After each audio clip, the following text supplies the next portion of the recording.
မင်္ဂလာပါဗျကျွန်တော်စိုက်ကုတ်ကုတ်အချိန်ကြီးစ조사နဲ့စောင်းလုံးရဲကိုဆောင်မှာပါအခုမစ်စီတို့ကိုကျွန်တော်မစ်ဆက်ပေးနေတဲ့ဒီရဲ့အရှိကချက်ကိုလေးကတောင်ချီမျိုးဖရန်နံစနစ်ထဲမှာရှိတဲ့ချက်ကိုလေးပဲဖြစ်ပါလေဗျဒီချက်ကိုရဲ့ပေချေဟာဆိုရင်ပေ60ပတ်လည်းအချက်ရှိမယ်ပြီးလို့ရှိရင်ဒီရဲ့ဒီအောက်မှာဆိုရင်ကျွန်တော်ကကြောက်ချီနေတဲ့ခံပေးထားတယ်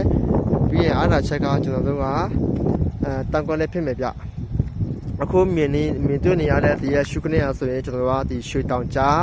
ရှမ်းကွင်းနဲ့နေရာလေးပါဗျနော်ရှုခင်းကောင်းကိုလည်းကြည့်လို့ရမယ့်နေရာလေးလည်းဖြစ်တယ်ခြံခွက်ရဲ့ပေကျကပေ60ပတ်လည်းအကျယ်ရှိမယ်ပြီးလို့ရှိရင်လမ်းကလည်းပေ30လမ်းဖြစ်မယ်ဗျရှုခင်းကောင်းတဲ့နေရာလေးကိုကြိုက်တယ်ပြီးလို့ရှိရင်မြေကွက်အလွတ်တီတန်းကိုပဲကြိုက်တယ်ဆိုတော့မိတ်ဆွေများတို့အရန်လာတဲ့နေရာလေးလည်းဖြစ်တယ်ဝယ်လို့ဘယ်ယူတင်တဲ့နေရာလေးလည်းဖြစ်ပါတယ်ဗျနော်ဒီကတော့ကုန်းရှော့လေးနည်းနည်းလေးဖြစ်မယ်ဗျပေ60ပတ်လည်းမြေကွက်လေးပါအခုကျွန်တော်မိတ်ဆွေမျိုးကိုကျွန်တော်မိတ်ဆက်ပေးနေရဲ့ဒီရဲ့ပေ60ပတ်လည်းမြေကွက်လေးကိုပန်ရှင်ခေါ်စီရတော့3500ခေါ်ဆိုထားပါတယ်ဗျစာချုပ်ကတော့ရက်ကွက်စာချုပ်ဖြစ်မယ်နော်ပြီးလို့ရှိရင်အရှိမလည်းမိတိုင်လည်းရောက်ပြီဗျဒီနေရာလေးကိုစိတ်ဝင်စားတယ်ဆိုတော့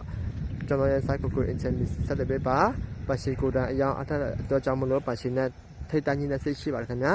ဒီအိမ်ရဲ့ပြီးခဲ့ရအကွက်လေးပါနော်မြေကွက်တို့ပါအိမ်တော့မပါဘူးဗျ